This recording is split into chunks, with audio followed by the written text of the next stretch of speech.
আশা করে এবার কাঁচামরিচ চাষ করেছিলাম বেশি টাকা পাবো বলে, কিন্তু এই কি অবস্থা। এবার যে বাজারে কাঁচামরিচের দামই নেই। এক মন কাঁচামরিচের দাম 50 টাকা, কিন্তু বাজারে নিয়ে যেতে যেতেই খরচ হয় 100 টাকা। কিরে মিসকে, পুকুর পাড়ে বসে তো বেশ ভালোই টাকা গুনছিস। আজকাল তুই কি কাজ করছিস রে মিসকে? বল না আমাকে, আমিও টাকা রোজগার করতে চাই। মরিচ বিক্রি করে কিছুতেই লাভ হচ্ছে না রে ভাগ্নে। বাঘ মামু, পুকুরের জল বিক্রি করে এত টাকার মালিক হয়েছি। শোনো মামু, আজকাল একটু বাটপারি না করলে চলে না। দেখো না পুকুরের জল দিয়ে কেমন বাটপারি শুরু করেছি। তুমি কিন্তু তোমার মরিচ দিয়ে বাটপারির ব্যবসা করতে পারো। ওই প্ল্যান আমার কাছে আছে। মানে কি বলছিস তুই? ব্যবসায় লাভ হচ্ছে না বলে বাটপারি করব? অভাবে পড়ে স্বভাব নষ্ট করব? মামু গো মামু, ওসব ভাবলে তোর পেট চলবে নি। তা বলছিলাম কি, আমার স্বামীর বুদ্ধি শোনো, তোমার বেশ ভালোই হবে, বুঝলে? আচ্ছা ঠিক আছে মিসকে, বল বল শুনি তোর কি বুদ্ধি। মামু, এমন গোপন কথা কি আর ওপেনে বলা যায়? তুমি বরং কানটা এগিয়ে দাও। সবই তো শুনলাম, কিন্তু তুই যা প্ল্যান করেছিস এতে করে আমি ব্যবসায় লাভ করব তো? কোনো প্রবলেম হবে না তো? বাঘ মামু, একদম নো প্রবলেম। এই নিয়ে যাও সোনার মরিচ নিয়ে যাও। একটা মরিচ মাত্র 5000 টাকা। নিয়ে যাও সোনার মরিচ নিয়ে যাও। কি বললে বাগবাবু? সোনার মরিচ? ওরে বাবা রে বাবা! হ্যাঁ সোনার মরিচ।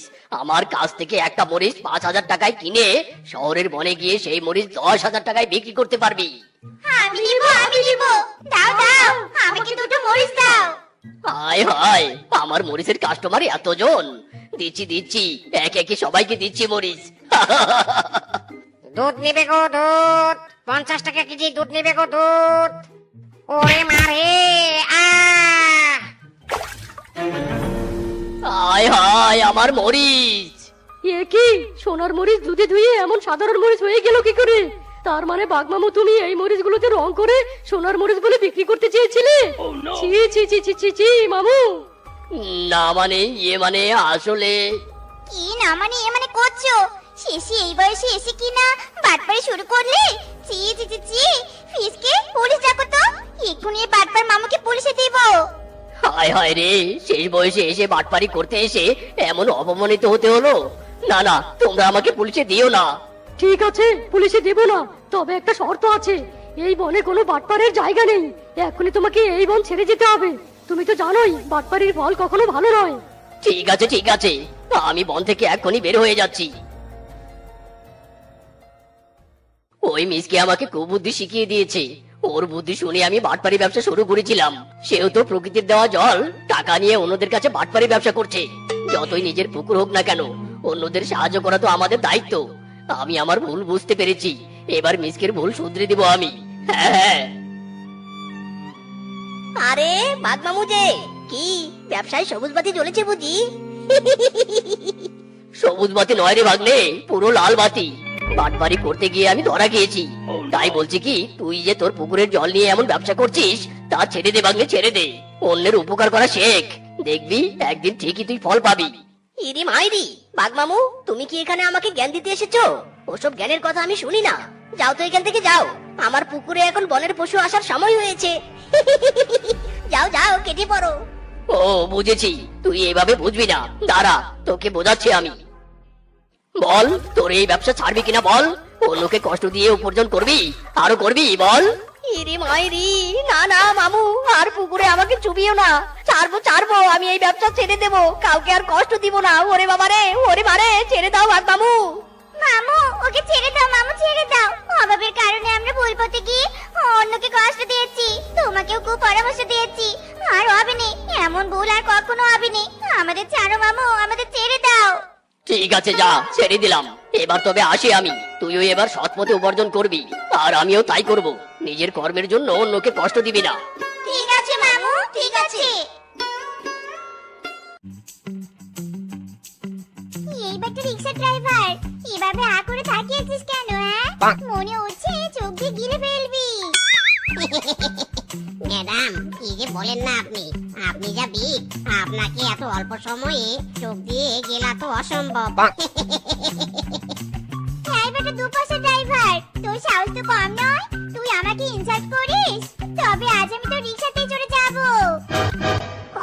খবরদার ম্যাডাম, আমার রিক্সার সাথে এত বড় জুলুম অবিচার আপনি করবেন না। আমার রিক্সাটা অনেক পুরনো। এই রিক্সা আমার বাপ দাদা চালানোর পর উত্তরাধিকার সূত্রে আমি পেয়েছি। বাট কিন্তু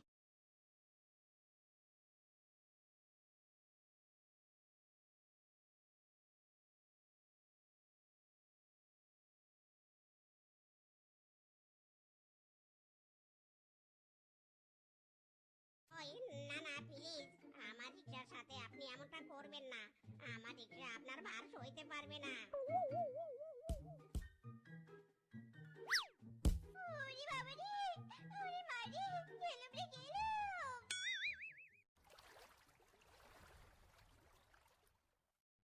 সখী তোরা প্রেম করিও না, পিরিতি ভালা না।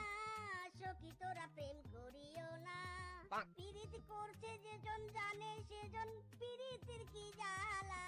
সখী তোরা প্রেম করিও না, পিরিতি ভালা না। সখী তোরা প্রেম করিও না। উফ, মোটিভেশন শুনলে আর বাঁচিনি।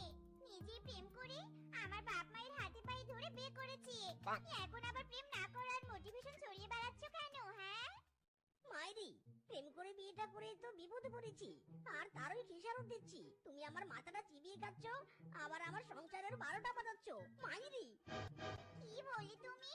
আমি তোমার মাথা চিবিয়ে খাচ্ছি, আর তুমি যে আমাকে না বলে বাইরে খেতে যাচ্ছ, সেটা কি? সেটা কি আমি বুঝতে পারছি না? কি ভেবেছো তুমি? হ্যাঁ, ইরি মাইরি, তুমি তো দেখছি অন্তর্জামী হয়ে গেছো বউ। আমি যে আমার বন্ধুর বাড়িতে দাওয়াত খেতে যাচ্ছি, সেটা তুমি কি করে জানলে? সব ব্যাপারে জানতে হয়নি রে পাগলা। আন্দাজে ঢিল দিলেও মাঝে মাঝে সত্য ঘটনা বেরিয়ে আসে। ইরি মাইরি, আবারও ফেসে গেলাম। সত্যি বউ, তুমি হেভি ইন্টেলিজেন্ট। কিভাবে আমাকে ফাঁসালে? এসেছো যখন, তবে এখন আমাকেও নিয়ে চলো। কতদিন থেকে কারো বাড়িতে দাওয়াত খেতে যাইনি। চলো চলো, তাড়াতাড়ি চলো। তাদের কথা শুনে পেটটা কেমন হাঁকার করছে। এই হলো জ্বালা। তোমাকে নিয়ে দাওয়াত খেতে গেলে তো আর আমার ভাগে খাবারই জুটবে না। আর তুমি যে পেটুক, তোমাকে নিয়ে দাওয়াত খেতে গেলে তো সব খেয়ে সাবার করে দিবে। পরে আমার বন্ধু আর আমাকে ওর বাড়িতে ঢুকতেই দিবে না। মাইরি, তুমি আবার আমাকে খাওয়া নিয়ে খোটা দিচ্ছ? আমি কি তোমার কাঁধে উঠে বসবো? মাইরি, না না বউ, এই ভুল তুমি করো না। তবে আমার আর একটাও হাড্ডি গুড্ডি আস্ত থাকবে না। চলো বউ, আমি তোমাকে নিয়ে যাচ্ছি। আজ হো গয়া, হুক্কা হুয়া। আরে আরে বউ, এখনো তুমি মাংসের মধ্যে খুন্তি নেড়েই যাচ্ছ। বলে রান্নাটা আর কখন হবে? হ্যাঁ, আমার বন্ধু চলে এলো বলে তাড়াতাড়ি করো। বন্ধুকে তো দাওয়াতই দিয়েছি ভালো মন্দ খাওয়ানোর জন্য। আমি তো রান্না করছি, তুমি আবার মাঝখানে এসে জ্ঞান দিচ্ছ কেন শুনি? বলছি বেশি কথা বললে কিন্তু হাতে বালা পরিয়ে তোমাকেই রান্না করতে বসাবো, এই আমি বলে দিলাম। এই হয়েছে আরেক জ্বালা। তোমাকে কিছু বললেই তুমি আমাকে উল্টো থ্রেট করো, ভালো লাগে না। কুড়ের বলদের মতো বসে থাকলে তো কিছুই ভালোই লাগবে না, এটাই তো স্বাভাবিক। তুমি বরং একটা কাজ করো, ঝুড়িতে মাছ আছে, তাড়াতাড়ি মাছগুলো কেটে ফেলো। মাংস রান্না হলেই মাছগুলো ভেজে নিব। যাও যাও, বটি দিয়ে মাছগুলো কাটতে বসে পড়ো। দূর সাতার মাথা, কি যে বিপদে পড়লাম রে বাবা। আমাকেই নাকি এখন আবার মাছ কাটতে হবে। কেন যে তারা দিতে গেলাম।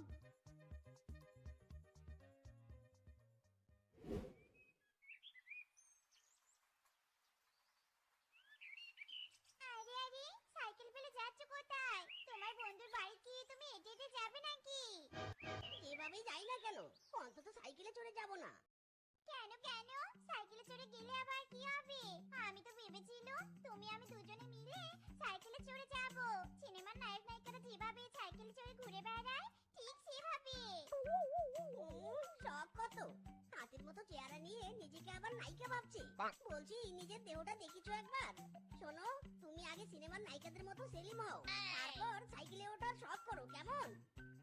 তোমার সাহস তো কম নয়, তুমি আবার আমার শরীর নিয়ে খোঁটা দিচ্ছ। মাইরি, জলহস্তির মতো ফিগার বানিয়েছো, আর আমি কিছু বললেই দোষ? আরে, তোমার চেহারা দেখলে তো আমার সাইকেলও ভয় পাবে। আর একবার তো একজনের রিকশায় উঠে রিকশাটা ভেঙে ফেলেছো, তাই সাইকেল ভাঙার রিস্ক আমি আর নিতে চাই না। তাহলে আমরা তোমার বন্ধুর বাড়িতে যাবো কি করে? এত দূর কি আর হেঁটে হেঁটে যাওয়া সম্ভব? সম্ভব নয় কেন? আমরা হেঁটেই যাব। দাওয়াত খাওয়ার জন্য লাফিয়েছিলে না? এবার তোমায় হেঁটে যেতে হবে। এখনো সময় আছে, ভেবে দেখো কি করবে তুমি। এত দূরের পথ হেঁটে হেঁটে দাওয়াত খেতে যাবে নাকি বাড়িতে বসে আরাম করবে ভাবো।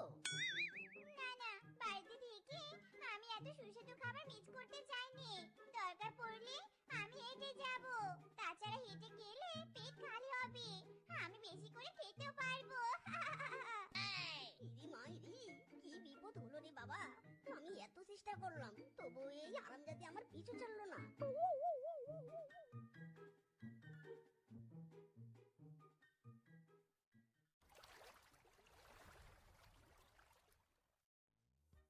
কই কই বউ, বলো তোমার। মানে আসলে হয়েছে কি দাদা জানেনই তো, আপনার বন্ধু বলেছে আমি নাকি এত ছোট প্লেটে খাবার খেতে তৃপ্তি পাবনি, তাই প্লেট কেড়ে নিয়েছি। তবে আমিও আপনার বন্ধুকে বলে দিয়েছি গামলা যখন খাবার দেয়নি তবে আমি এই প্লেটেই খাবো। না মানে বন্ধু, আরে তুই আর কিছু বলিস না তো বন্ধু। তুই এত প্লেট টানাটানি না করে তো আমাকে একটু বলতে পারতি যে তোর বউ গামলাই খাবার খায়। যাই হোক বৌদি, এই নিন গামলা, আপনি এই গামলায় খাবার খান। মাইরে রে, খেলো রে খেলো। খাবারের সাথে সাথে আমার মান সম্মানটাও কে সাবার করে দিল। প্লেট কেড়ে নিয়ে দিলাম বলে কৌশলে গামলা জোগাড় করে ফেললো রে। সোহাগ চাঁদ বধনি ধনি নাচো তো দেখি, বালা নাচো তো দেখি, বালা নাচো তো দেখি, বালা নাচো তো দেখি। সোহাগ চাঁদ বধনি ধনি নাচো তো দেখি, বালা নাচো তো দেখি। না না না না না না না না না না না না না না। কি গো, এত জোরে জোরে হাঁটছো কেন? আমি তো তোমার সাথে তাল মিলিয়ে হাঁটতে পারছিনি। তুমি কি আমাকে রাস্তায় ফেলে যেতে চাইছো নাকি গো? ফেলে যেতে পারলে তো খুব ভালো হতো। আরামজাদি, রাস্তায় যদি হাঁটায় মনোযোগ না দিয়ে খাওয়ায় মনোযোগ দিস তবে তো আমার সাথে তাল মিলিয়ে হাঁটতে পারবিই না। আরে আরে স্বামী, তুমি রাগ করছো কেন? এত সুন্দর নরম একটা হাড়, নাচি বলে কি আর হয়? আর তুমি আমার খাবার দোষ দিচ্ছ কেন বলো তো?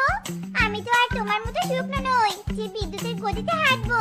হাজার হলেও আমি গুলুমুলু স্বাস্থ্যবতী। আমি কি আর এত তাড়াতাড়ি হাঁটতে পারি বলো?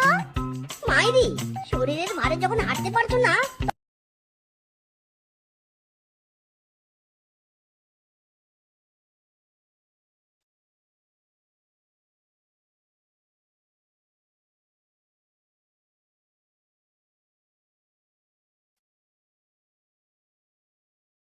একবার তো রিক্সায় উঠে রিক্সা ভেঙে রেকর্ড করেছো। কোন রিক্সাওয়ালা যে তোমাকে আর রিক্সায় উঠতে দিবে না সে ব্যাপারে আমি 100% শিওর।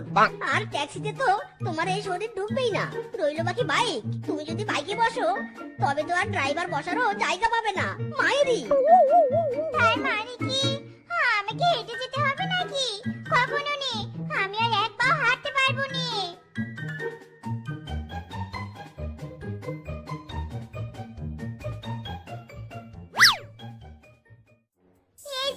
এই যে এবার আমি ঠেলা গাড়িতে বসলাম।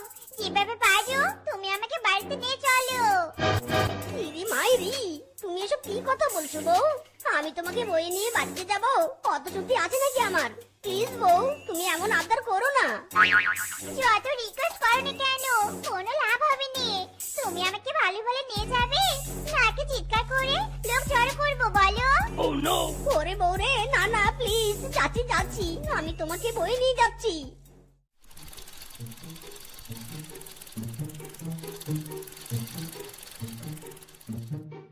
আরে বন্ধু মিসকে, তুই কতদিন পর দেখা হলো। কিন্তু তুই আবার চাকরি বাদ দিয়ে ঠেলা গাড়ি চালানো শুরু করলি কবে থেকে? আর ঠেলা গাড়িতে এটাকে দেখি তো তোর বউয়ের মতো লাগছে রে। বাট কিন্তু তোর বউয়ের এই অবস্থা হয়েছে কি করে? সে অনেক দুঃখের কথা বন্ধু। আর কতক্ষণ এভাবে হাঁটবো বলো তো? এবার কিন্তু আমার হেভি ক্ষুধা লেগেছে। তুমি তো জানোই আমি ক্ষুধা একদমই সহ্য করতে পারি না। ইরি মাইরি, বউ এই ঘুটঘুটে অন্ধকারের মধ্যে আমি খাবার কোথায় পাবো বলো তো? আর একটু কষ্ট করে বাড়ি চলো না, আর কোনোদিন তোমাকে নিয়ে রাতে ঘুরতে বের হবো না। আমি যে আর ক্ষুধা সহ্য করতে পারছি না গো।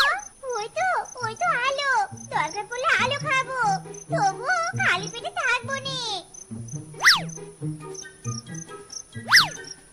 এই সরুন, আমাকে জায়গা দিন। বদতমিজ, লাইটের আলো খাওয়া বউ, তোর এত বড় সাহস তুই আমাকে ধাক্কা দিস? আমি তোকে অভিশাপ দিলাম, তুই খেতেই থাকবি, খেতেই থাকবি।